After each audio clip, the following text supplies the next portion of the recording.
레전드 채널을 방문해주셔서 대단히 감사합니다. 시원통쾌 감동 눈물 레전드 사연 바로 시작하겠습니다. 안녕하세요. 저는 아들 하나 있는 아줌마입니다. 너무 어처구니 없는 일이 생겨서 이렇게 제보하게 되었습니다. 주변 사람들이 혀를 내두르고 방송에 제보해야 하는 거 아니냐고 할 정도로 난리길래 제가 평소에 자주 듣는 이곳에 혹시나 하고 제보하게 되었습니다. 저에게는 아들 한 명이 있는데 참 아들 성격이 조용하고 책 읽는 걸 좋아해요. 남자애들이랑은 다르게 집에서 책 보고 영화 보는 걸 좋아하고 농구, 축구, 야구 이런 거에는 도통 관심이 없는 애였어요. 중학교 때도 학원 하나 보낸 적이 없었는데 줄곧 전교 1등만 하고 공부하지 말고 애들이랑 놀라고 추억 쌓으라고 저랑 남편이 보챘는데도 공부가 재밌다며 공부만 했네요. 그러던 아들이 고등학교에 들어가더니 갑자기 자퇴를 하겠다는 겁니다. 엄마, 나 자퇴할게 라고 남편과 저에게 선언하더라고요. 저는 깜짝 놀라서 왜 학교에서 누가 괴롭히냐고 친구들이랑 마음이 안 맞냐고 무슨 일이냐고 꼬치꼬치 캐물었죠. 아들은 얼굴색 하나 안 변하고 말하더라고요. 학교 다니는 거 재밌고 친구들도 있어. 학교 생활 문제 있어서 자퇴하고 싶은 게 아니라 내가 학교에서 배울 게 없는 것 같아. 고등학교는 대학을 가기 위해 있는 거잖아. 최소 대한민국에서 사회성 기른다고 고등학교 다니는 거라는데 난 그건 어불설성인 것 같고 자퇴하고 검정고시 본 다음에 정시로 대학 갈게. 나 믿어줘. 잘할 자신 있고 대학 생활을 일찍 하고 싶어. 그냥 나 고등학교에서 공부하는 시간 자체가 내 인생에서 낭비인 것 같아. 여태까지 엄마 아빠한테 뭐 부탁한 적 없잖아. 이번만 내 의견 한 번만 들어줘. 실망 안 시킬게. 라고 하면서 지가 쓴 서약서 자퇴하고 나서 어떻게 지낼 건지 계획표를 짠 걸 저희 부부한테 보여주더라고요. 남편은 처음에 그래도 안 된다고 하다가 아들이 끈질긴 주장에 넘어갔네요. 저는 아들을 믿었기에 처음부터 아들을 지지했고요. 그렇게 아들은 고등학교를 자퇴하고 검정고시를 본 뒤에 수능으로 또래들보다 일찍 대학에 들어갔습니다. 고맙게도 알아서 잘 공부하더라고요. 애가 책을 많이 봐서 그런지 공부머리는 있어서 그런지 학교도 명문대에 입학했습니다. 해준 것도 없는데 잘 커져서 저희는 고마울 따름이었죠. 저희가 시가랑 친정이 잘 살아서 저희 집도 넉넉해요. 그래서 애 아빠가 애 대학 갔다고 외제차 뽑아준다는 걸 애가 됐다고 오버하지 말라고 해서 넘어갔지요. 아들은 대학생활도 곧잘하고 본인이 가고 싶은 과를 전공해서 석사 학위까지 딴 뒤 모 대기업에 들어갔습니다. 문제는 아들 성격이 책 읽고 공부하는 걸 좋아해서 그런지 좀 내향적이에요. 남들이랑 어울리는 것보다 혼자 있는 걸 좋아하고 그러다 보니 여자도 안 만나게 되고 그랬죠. 아들 인생이니까 결혼하던 말던 본인 인생이기에 엄마가 간섭하지 않으려고 했지만 내심 걱정은 되더라고요. 너무 애가 무뚝뚝해서 여자들한테 다가가는 법을 몰라 평생 저렇게 혼자 살까 하는 마음이 있었습니다. 30이 넘을 때까지 여자친구 있다는 소리를 한 번도 들은 적이 없었으니요. 그러다 갑자기 너무나 뜬금없이 저녁밥을 먹고 있는데 아들이 갑자기 할 말이 있다고 하는 겁니다. 무슨 이야기인데 그렇게 분위기를 잡냐고 얼굴 표정이 굳어가지고 뭔데 뜸을 들이니? 라고 물어보았습니다. 돌아온 말은 아들이 여자를 임신시켰다는 겁니다. 그것도 8살이나 어린 애를요. 깜짝 놀랐지요. 아니 여자친구 만난다는 소리도 없고 갑자기 덜컥 임신이냐고. 너는 그렇다고 쳐도 어린 여자의 인생은 어떻게 책임질 거냐고. 너가 그러고도 남자냐고. 남자면 준비를 철저히 하고 해야지. 지금 이게 무슨 소리냐고. 저는 막 화를 냈습니다. 아들보다는 아들보다 8살이나 어린 여자의 인생이 걱정되었기 때문이에요. 무슨 일을 하는 여자인지 학생인지 어떻게 할 건지 이것저것 물어보았습니다. 들려오는 말은 너무나 충격적이었죠. 본인 회사 및 카페에서 아르바이트하는 학생이다. 그 아이가 본인한테 먼저 쪽지를 주면서 대쉬를 했고 처음으로 여자가 자기한테 다가와서 자기도 용기를 내게 되었다. 그 여자애는 평일엔 카페 아르바이트를 하고 나머지 시간에는 미용을 배우고 있다.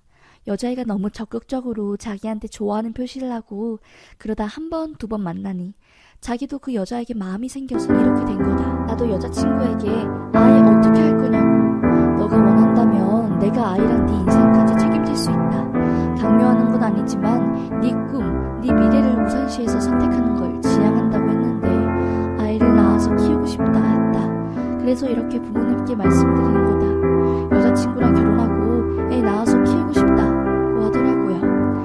너무나 깜짝 놀랐습니다. 직업도 없고 아직 사회 초년생인 여자애와의 결혼이라니. 눈앞이 깜깜했지요. 솔직히 엄마 든 심정으로는 이건 아니다 싶었습니다. 아들이 여자 경험이 없으니 여자 보는 눈도 없을 것이고 그렇게 한순간에 잘못된 판단으로 아들과 그 여자의 인생까지 꼬아버리게 하는 것 같았지요. 그런데 애가 있다니 어떻게 할 수 없는 노릇이었습니다.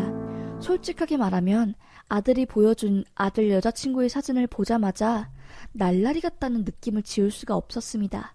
깨뚝 셀카에 있던 그 애 얼굴을 봤을 때는 화장이 정말 너무너무 진하고 코에 피어싱이라고 하나요? 그런 것도 있고 하여튼 정말 억장이 무너지는 줄 알았습니다. 그래, 네가 저지르는 일이니 네가 책임져라. 대신 너도 직장 생활한 지 얼마 안 되었고 돈도 없을 테니 집은 우리가 해주겠다. 하지만 혼인신고랑 결혼식은 애 3살 됐을 때 해라. 혼인신고 빨리 해서 좋을 거 없고 결혼식도 너네가 어느 정도 자리 잡고 그때 하는 게 맞는 것 같다. 라고 했습니다. 아들 여자친구 부모님은 이혼하셔서 여자친구 할머니가 여자친구를 기르셨다고 합니다.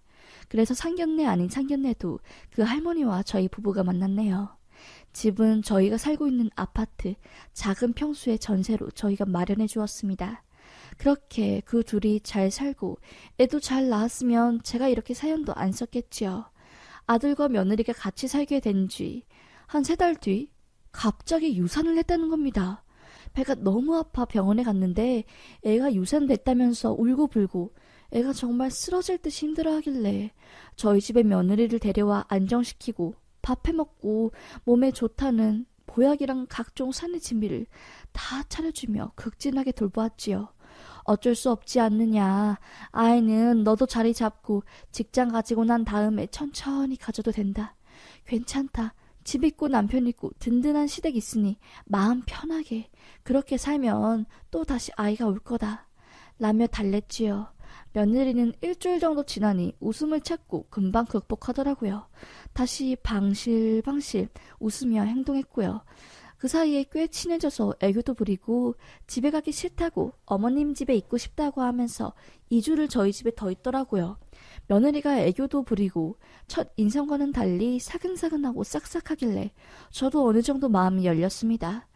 그리고 다시 며느리가 집으로 돌아가고 한 일주일 뒤 남편은 경상도에 일을 보러 며칠 집을 비웠고 저도 낮에 잠깐 강의하는 게 있어서 집을 비운 상태였지요. 강의를 끝내고 오후에 집에 들어갔는데 안방이랑 옷방 물건이 전부 파헤쳐져 있고 집에 누가 도둑이 든 것처럼 엉망진창이더라고요. 깜짝 놀랐습니다. 장롱 안에 숨겨놓았던 금반지랑 목걸이 등등 귀중품이 들어있는 함을 보았는데 텅텅 비어있었습니다. 손이 덜덜 떨리더라고요. 혹시 옷방에 있는 남편 금시계랑 명품 가방 이런 것도 가져갔나 싶어서 옷방으로 갔는데 전부 없어져 있더라고요. 허탈하고 무서웠습니다. 아니 아파트 18층에 도둑이 든다는 것도 이상하고 비밀번호를 어떻게 알고 들어온 건지 너무 혼란스러웠죠. 남편과 아들, 며느리가 있는 가족 톡방에 도둑이 들었다고 말했습니다. 아들과 남편은 일을 하고 있어서 그런지 톡을 확인하지 않더라고요. 며느리는 바로 전화와서 어머니 괜찮으세요? 어디 다치신 데 없으세요? 뭐가 없어졌어요? 빨리 신고하세요. 라고 하더라고요. 잡을 수 있을지 모르겠지만 일단 신고해야 하지 않을까요? 라고 하더라고요. 저는 그래. 잠깐만. 내가 아직 분리불안 때문에 며칠 전에 웹캠을 사서 설치한 게 있는데 그것 좀 확인해 봐야겠다. 그리고 경비실에 가서 현관 출입 기록이 있으면 다 달라 하고 경찰 오면 CCTV도 볼 수 있겠지. 아무래도 아파트에 도둑이 든 것보다 우리 집에 놀러온 내 친구들이나 뭔가 가까운 사람이 벌인 짓인 것 같다. 며느라가 걱정 말고 경찰에 바로 신고할게. 내 걱정하는 사람은 며느리밖에 없네. 아유. 라고 하며 전화를 끊고 웹캠 녹화를 보았습니다. 저희 집에 있는 강아지가 저희 부부가 없으면 심하게 불안해하고 그래서 남편이 출장 가고 저도 요 며칠 오전에 계속 집을 비우게 되어서 아지가 괜찮나 보려고 캠을 설치했거든요. 그걸 보는데 오전 11시쯤 안방에 라텍스 장갑이랑 신발을 신고 있는 며느리가 들어오더라고요. 그러고는 아주 능숙하게 장롱을 열더니 함에 있는 금 귀걸이랑 팔찌를 검은색 가방에 담고서 유유히 나가는 겁니다. 그리고 한 5분 뒤 다시 들어와 장롱에 있는 옷을 전부 꺼내고 화장대에 있는 화장품도 바닥으로 내팽개치고 난장판을 만들더라고요. 도둑이 든 것처럼 꾸미려고 했나 봅니다. 저는 말이 안 나왔습니다. 정말로 머리가 쭈뼛쭈뼛 서는 느낌이 뭔지 알겠더라고요. 그렇게 웹캠을 확인하고 덜덜 떨리는 손으로 남편에게 전화를 걸려고 하는데 며느리한테서 메시지가 엄청 와 있더라고요. 어머니 웹캠이요? 잠깐만요. 어머니 제가 설명해 드릴게요. 잠깐만 보시지 마시고 경찰한테 전화하시지 마시고 잠깐만 기다려주세요. 어머니 오해예요. 라는 메시지가 수십 개가 와 있던 것이었습니다. 며느리는 제가 웹캠을 설치한 사실을 모르고 이를 저지른 것이었고 완전 범죄를 꿈꿔왔던 것이었죠. 저는 무시하고 남편에게 전화를 걸려고 하는데 며느리가 집 앞에 와 띵동 하고 초인종을 누르는 겁니다. 저는 문을 열고 뭐 하는 애냐고, 너 정말 정체가 뭐냐고, 아니 살다 이런 경험은 처음이라고 하면서 분노를 터뜨렸습니다. 며느리는 신발장에 무릎을 꿇고서 펑펑 울더라고요. 자초지종을 말씀드리겠다고 하면서요. 저는 됐다고 듣기 싫다고 하면서 며느리를 쫓아냈습니다. 며느리는 악을 쓰면서 제발 제 이야기 좀 들어달라고 하더라고요. 그래 드러나 보자 했습니다. 알고 보니 며느리 전 남자친구가 며느리 더러운 과거를 폭로하겠다고 하면서 금전을 요구했나 봅니다. 며느리가 학창시절부터 정말 이름 대면 다 알 정도로 엄청난 날라리였다고, 소년원이라고 하나요? 여튼 그런 곳에도 가기도 하고 재판도 받은 엄청난 양아치였다고 하네요. 애 지운 적도 몇 번 있고 맨날 지 친구들한테 취가할 거라고, 남자 물어서 인생 필 거라고 했답니다. 실제로 몇 번 시도했다가 실패도 했었다네요.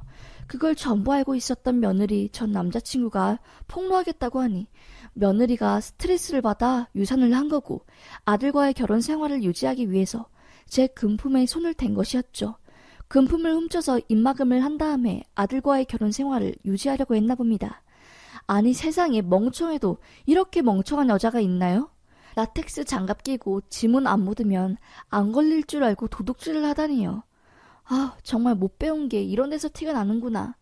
정말 멍청해도 너무 멍청하고 상종도 하기 싫다는 생각이 들었습니다. 정말 솔직히 차라리 유산한 게 신의 한 수였구나 라는 생각도 들었고요. 저는 됐다고, 네 이야기 알겠고 그게 네가 한 행동을 정당화시킬 수는 없다고, 남편이랑 아들한테도 전부 말할 거고 너는 다시 네 자리로 돌아가라고 엄청 성을 냈지요. 안 그러면 절도죄랑 주거침입죄로 고소할 거고 다시는 사회생활 못하게 해줄 거라고 하면서요. 저는 남편과 아들에게 이 사실을 전부 말했습니다. 아들은 너무나 분노해서 며느리한테 정말 욕이란 욕은 다 퍼부었고요. 신혼집 가전제품이랑 물건들 부시고 난리도 아니었습니다. 저희 부부가 진정하라고 달랠 정도였고요. 아들은 분노를 삭히지 못하고 며느리 SNS에 며느리 실제를 폭로하는 글을 쓰며 복수를 했답니다. 며느리를 집에서 쫓아내고 다시는 내 눈앞에 띄지 말라고 엄청 으름장을 냈고요. 생전 저희 부부 앞에서 욕 한 번 쓴 적 없는 아들이 사돈 할머니네까지 찾아가 욕이란 욕은 다 하고 며느리 삶을 폭로하고 정말 쑥대밭을 만들어 놨습니다. 워낙 아들이 심하게 화를 내서 그런지 저는 크게 뭐라 하지도 못하고 남편도 엄청 화가 나서 당장 경찰서 가자고, 당장 법원 가자고 하며 며느리 팔뚝을 잡고 경찰서 쪽으로 질질 끌고 가고, 며느리는 주저앉아서 두 손 모아 싹싹 빌고 죄송하다고, 다시는 눈에 안 띄겠다고 각서까지 썼습니다.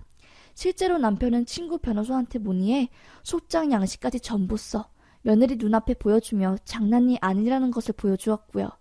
남편은 한 번만 더 이딴 짓 하거나 우리 눈앞에 띄면 바로 소장 접수한다고 얄짤없다면서 그렇게 경고를 했습니다. 아들은 후유증이 너무 커서 휴가를 낸 뒤 심리치료를 받으며 신혼집을 정리하고 저희 집으로 들어와 살고 있네요. 마음이 너무 아팠습니다. 애가 공부밖에 모르고 살다가 이렇게 크게 마음을 대었으니 얼마나 힘들겠나요. 세상 천지 어디 밑바닥에서 구르는 애가 집에 들어와서 멀쩡하게 사는 집안 풍비 박살을 냈으니 저희 부부도 속이 말이 아니었겠지요. 남편은 그 와중에 애가 어리니까 한 번만 기회 주자며 실제로 소장 접수는 안 했네요. 그렇게 저희 가족은 그 여자를 쫓아내고 지금은 서로를 토닥이며 위로하고 버티고 있습니다. 참 이런 일도 있으니 부디 여러분들은 저희 같은 일 당하지 마시라고 이렇게 글을 쓰게 되었습니다. 여러분들도 조심하세요. 공부만 잘하고 대학 잘 가고 회사 잘 취업하는 게 전부는 아닙니다. 저희 아들처럼 세상 물정 아무것도 모르고 사람 보는 눈 없어서 이런 일을 당한 사례도 있으니요. 공부도 중요하지만 무엇보다 중요한 건 인생 공부, 사람 공부가 중요한 것 같네요. 아휴, 어디다 말하지도 못하고 창피해서 친구들한테 못 말하고 여기서 한풀이 합니다. 제 사연 들어주셔서 감사합니다.